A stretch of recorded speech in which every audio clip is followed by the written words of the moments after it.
Dynamic islands options are now also available on Android using third-party applications such as Dynamic Sport.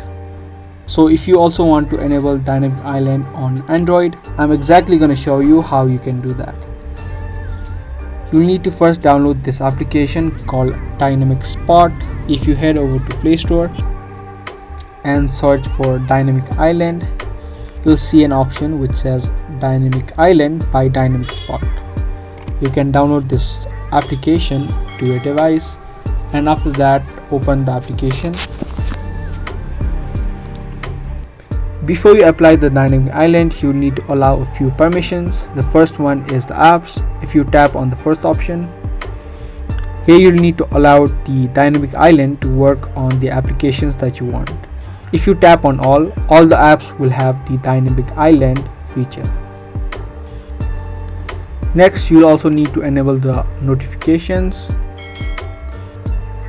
Here it will take you to the notifications tab of your device. You'll need to check this option on, which is Dynamic Spot.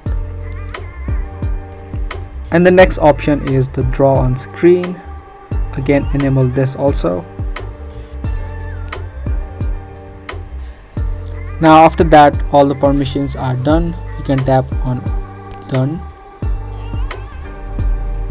Now from here you can manage the settings of your Dynamic Island.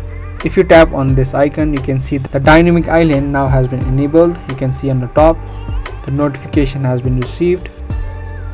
From here you can manage all other settings such as the position of the Dynamic Island, the behavior, the appearance and other stuff.